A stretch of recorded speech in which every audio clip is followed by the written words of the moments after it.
Film, ça tourne. Ça tourne. Alors moi je vous dis bonjour à tous. Bonjour messieurs, dames. Alors je viens ce matin discuter un peu avec vous, me présenter d'abord.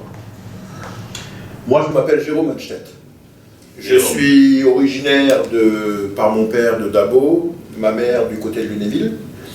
Et je suis quelqu'un qui depuis tout petit adore l'histoire. Mais toutes les périodes de l'histoire, hein, que ce soit l'Antiquité, la période médiévale, les châteaux forts, tout ça. Bien évidemment, les choses moins marrantes aussi, comme les guerres, hein, la Première Guerre mondiale, la Deuxième Guerre mondiale, guerre d'Algérie, les guerres d'Indochine, guerre d'Algérie, etc. Donc je suis quelqu'un où j'ai le devoir de mémoire qui m'anime, et je me bats continuellement pour que les choses ne soient pas oubliées, pour les nouvelles générations, pour que les choses soient écrites aussi, dans un livre, dans des livres. Donc je suis aussi écrivain. J'écris des livres, c'est varié. En 2021, j'ai écrit un livre sur le Rocher de Dabo, qui s'appelle Le navire de pierre, histoire du Rocher de Dabo. En 2024, j'ai écrit un livre sur la guerre de 14-18, sur le parcours de mon arrière-grand-père, qui était dans un régiment de chasseurs à pied, qui a été tué, qui est mort pour la France, sous le front belge. Et actuellement, je suis en train, ça fait maintenant depuis 2024 que je suis en train d'écrire un livre de témoignages. Un livre de témoignages sur les souvenirs d'enfants qui ont vécu, qui ont vécu la Deuxième Guerre mondiale. Donc bien évidemment, des souvenirs d'enfants de cette époque-là, ce sont des choses qui sont de plus en plus rares, bien évidemment, puisque tout le monde vieillit. Hein. Et c'est vrai que les gens qui ont 89, 90 ou voire plus, ont bien évidemment plus de souvenirs que des gens qui sont nés en 40 ou 41, bien évidemment. Et donc, je suis en train de chercher des témoins qui veuillent bien en parler, parce que tout le monde ne veut pas en parler, et aussi des gens qui ont des souvenirs qui peuvent...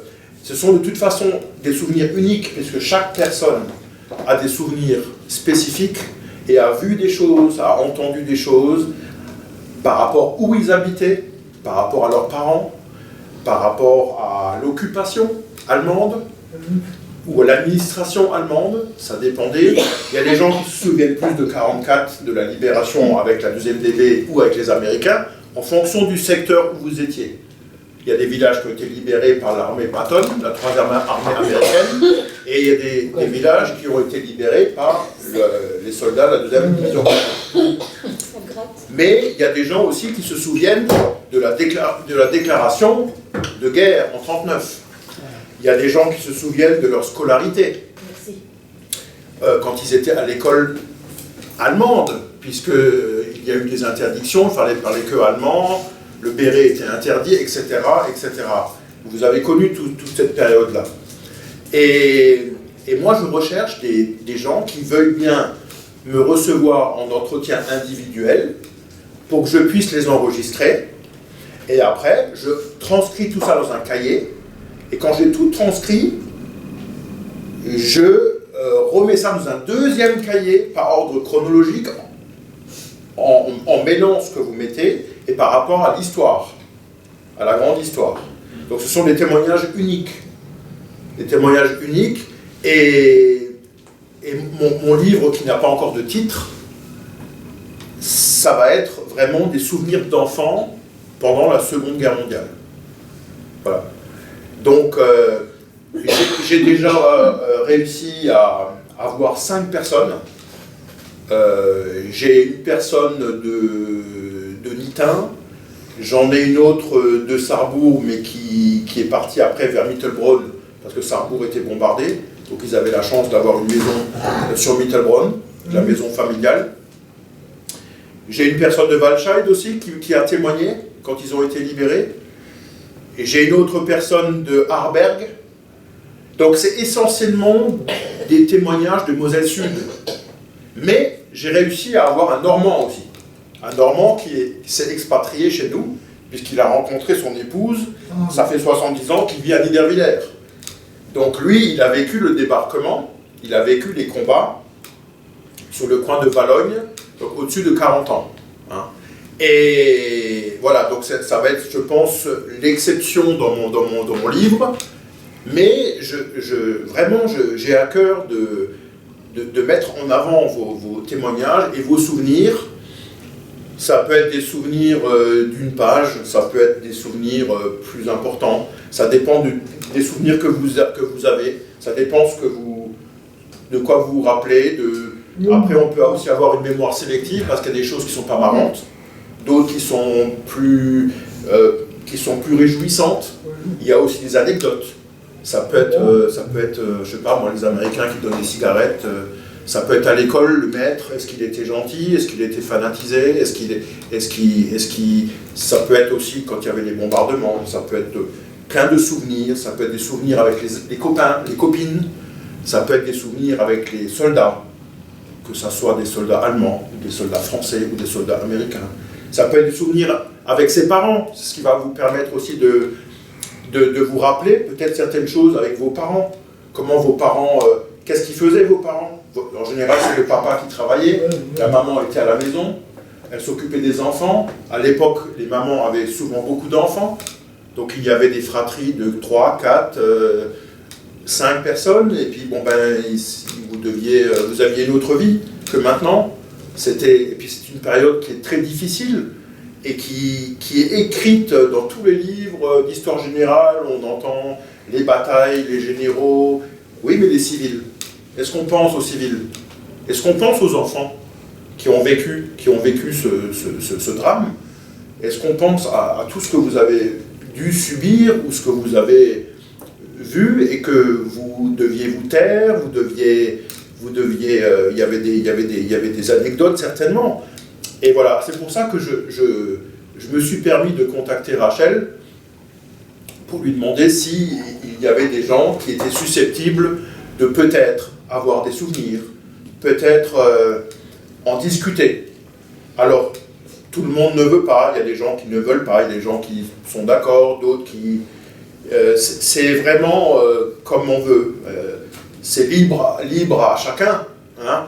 En tout cas, moi, je fais un travail très précis par rapport à ces témoins-là, à ces gens qui ont vécu. Et moi, je ne souhaiterais pas que ça tombe dans l'oubli. Alors, on a beaucoup d'histoires générales où on explique les grandes lignes des batailles. Oui, mais dans chaque village, il y a eu des choses. Hein, il y a des villages qui se sont fait bombarder, il y a des villages où c'était très calme. Il y a des villages où il y a eu des exécutions, ou peut-être des déportations. Ça dépend. Chacun a une autre histoire. Et ça, moi, j'aurais pu faire ça bien avant, mais la vie fait que professionnellement, et ça vient maintenant. J'ai pas... Voilà. Ça vient maintenant, donc j'essaie de trouver encore des témoins de cette période difficile où tout le monde a souffert en fonction de là où on était, en fonction de toute façon il y avait des privations, vous avez tout connu de toute façon. Donc vous avez vu certainement des choses. C'est pour ça que je suis là, pour discuter un peu avec vous, et puis peut-être revenir, je l'espère vraiment, de tout cœur, pour pouvoir affiner un peu cette discussion individuellement. Alors, dans ce cas-là, je reviendrai et j'enregistrerai avec mon portable, et puis je mettrai, voilà, je mettrai ça en ordre, parce que les souvenirs, il faut que ça sorte. Si c'est des souvenirs de 44 et qu'on revient en 41, c'est pas grave. Si c'est des souvenirs de 40 qui viennent après 45, c'est pas grave. Moi, je remettrai tout en ordre, et ça sera un récit exceptionnel. Ça sera votre récit, et c'est vous qui êtes mis en avant dans ce livre.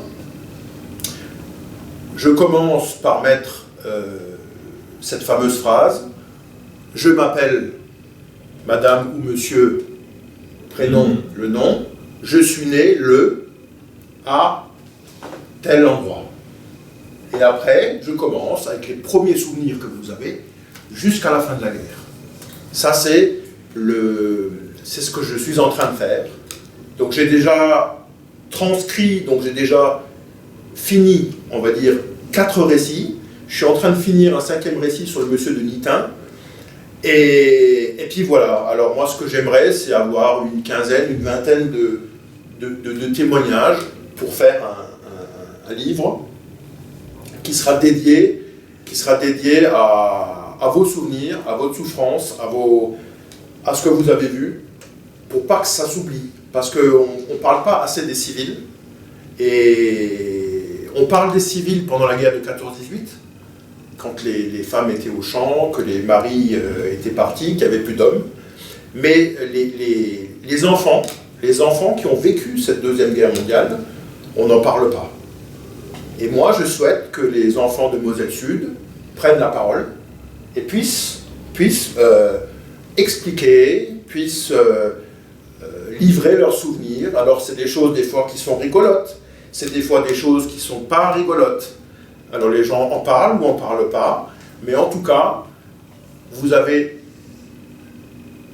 tous une histoire différente. Tous. Il y a des choses qui se rapprochent, comme le fameux cochon qu'il ne fallait pas tuer en temps de guerre, qui était réservé aux Allemands. Ça, je le reprends souvent dans les différents récits, mais il y avait des moyens de le cacher. Et chacun avait un moyen différent de le cacher. Soit quand les gens étaient à l'église, soit quand les enfants jouaient autour pour faire du bruit, pour pas qu'on entende le cochon se faire égorger. Alors vous voyez, il y a des choses différentes. Ça, c'est vraiment des petites anecdotes. Puis après, ça peut être aussi, je sais pas, il y a des gens qui sont montés dans les jeeps, qui étaient petits, quand les Américains sont arrivés. Ça peut être plein de choses. Hein. Et voilà. Et moi, ça me tient à cœur parce que je suis issu d'une famille de militaires et qui ont fait toutes les guerres depuis 1870. J'ai un arrière-grand-père qui est mort pour la France. Et ça me tient à cœur ce devoir de mémoire. C'est ce devoir de mémoire qui m'anime. Hein, je ne conçois pas ma vie sans témoigner de choses qui peuvent disparaître. Alors, je fais beaucoup de choses. Hein, je suis un passeur de mémoire dans mes livres. Et puis, je sauvegarde aussi le patrimoine. Alors, je suis président d'une association pour sauver le Rocher de Dabo, vous voyez, également. Donc, je travaille un peu dans tout ce qui est culturel. Et voilà, mais ça c'est vraiment ma passion, parce que moi je travaille au ministère des Armées. Hein, je travaille au ministère des Armées au camp Lahorie, dans le domaine administratif, donc ça n'a strictement rien à voir. Mais j'ai une passion depuis tout petit, depuis que j'ai 7-8 ans. C'est les soldats en plomb, c'est les lectures du chevalier Bayard, de le général Leclerc, en passant par la guerre de 30 ans, enfin, voilà, moi c'est mon... Et puis alors, il y a une chose aussi, c'est tous les gens qui veulent bien me recevoir, quand je discute avec eux, c'est très émouvant, bien évidemment, pour la personne déjà qui va livrer un petit peu ses anecdotes et ses souvenirs. C'est également émouvant pour moi, parce que j'y attache beaucoup d'importance. Pour moi, c'est notre histoire et il ne faut pas l'oublier. Et à la fin du récit, je demande toujours à ces témoins, à ces enfants, puisqu'ils étaient enfants à l'époque, maintenant vous êtes grands, mais je demande toujours, est-ce que vous avez une photo ou des photos, 1 ou 2 ou 3 photos, qui illustre un peu cette période quand vous étiez dans votre village ou dans votre ville? Est-ce qu'il y a quelque chose que vous avez qu'on puisse illustrer votre récit? Alors, des fois, il n'y en a pas, c'est pas grave. Mais s'il y en a, bah, c'est bien. Parce que le monsieur de Walscheid, il m'a remis une photo que j'ai scannée, puisque je redonne la photo à l'intéressé, je ne garde pas. Et c'est un Half-Track de la 2e division blindée, donc un Half-Track américain, qui monte le Stossberg, qui va vers le Rheintal. Et ça, c'est unique, c'est quelque chose qu'on n'a pas dans les livres. Non, vous n'avez pas après le Roadster. Le Roadster, comme il parle. Oui, alors il y a un monsieur qui est... Chez Robinet, boire une bonne bière dans le virage.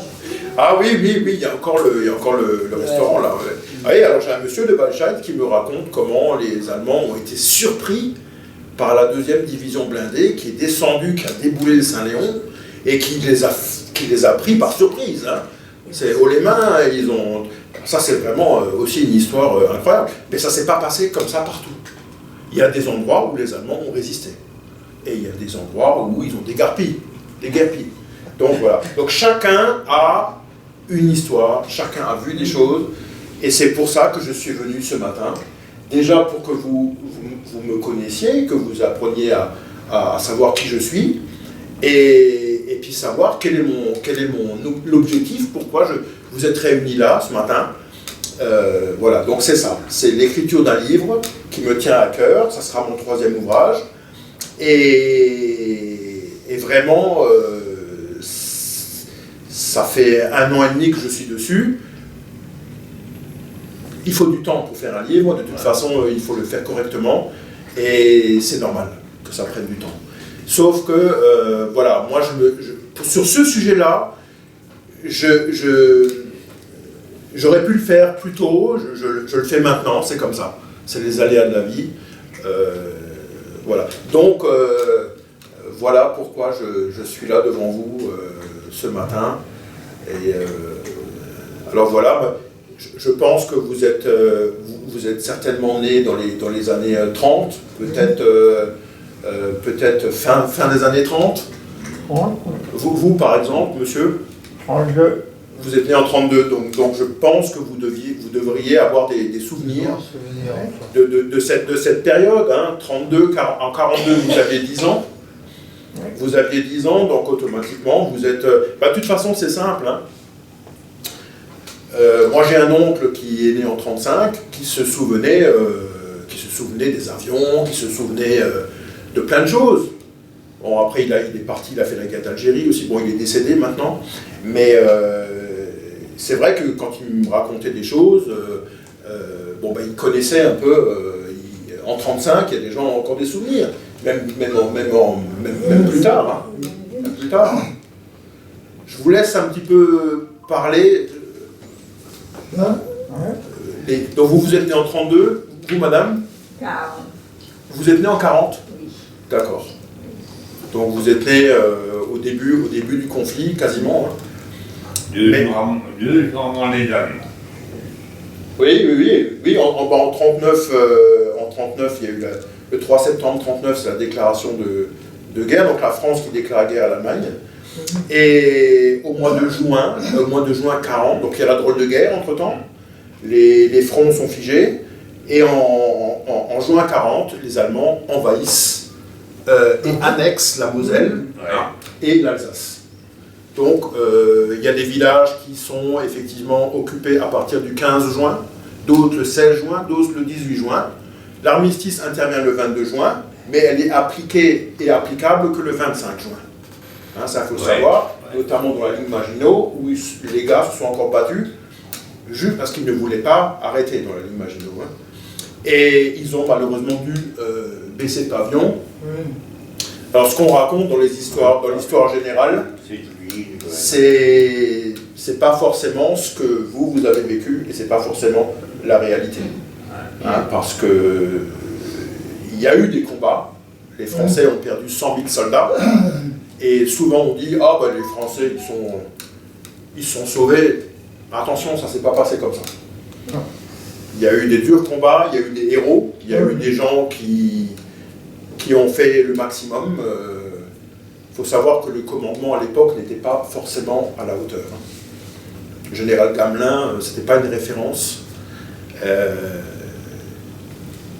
Il y avait d'autres, mais bon, l'armée allemande était beaucoup plus développée et s'était préparée à tout ça. Hein, c'était préparé à tout ça depuis l'accession de Hitler en 1933. Hein. Donc ils s'étaient préparés et ils se sont réarmés tout de suite en 1933. Donc les Français, eux, 1932 c'est la Ligue Maginot, début de la construction. Et puis après on a le général de Gaulle qui était dans un régiment de chars à Metz notamment. Alors, je crois que c'était le 506e ou le 505e, je ne sais plus. Et il avait demandé à ce que l'arme blindée soit développée. Mais le commandement français ne l'a pas écouté. Hein. Ça fait qu'on avait des petits chars Renault qui étaient encore des chars qui étaient encore améliorés, mais qui dataient encore de la guerre de 14. D'autres qui ont été refaits en 1935 avec le char Samoa 35. Mais ça n'a pas malheureusement suffi pour arrêter cette percée allemande, quoi, hein. Et donc les civils ont été occupés. Donc vous avez été occupés et c'est pour ça que... Mais c'est vrai que même en 40, en 45 vous aviez 5 ans, bon il y a toujours des bribes.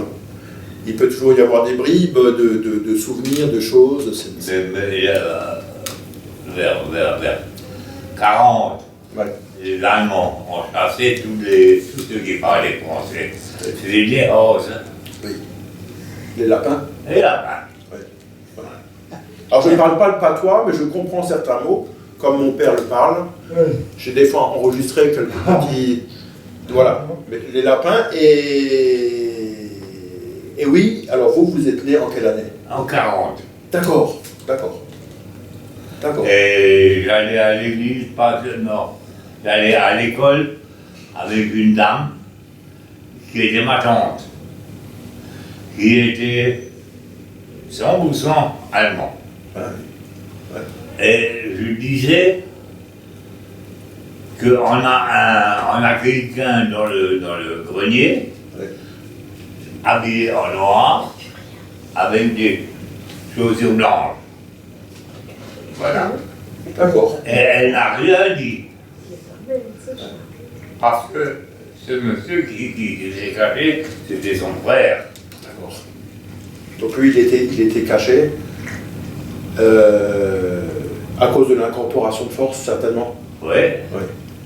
Ouais. Et il y avait une maison à côté. Ouais.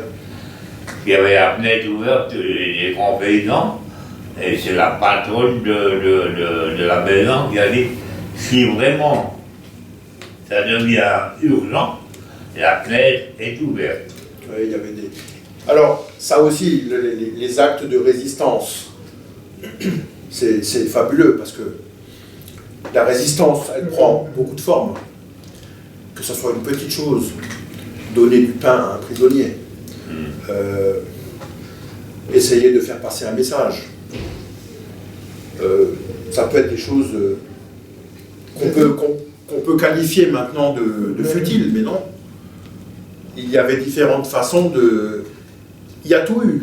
Il y a tout eu. On ne peut pas savoir comment que les gens peuvent réagir. Comment moi j'aurais réagi.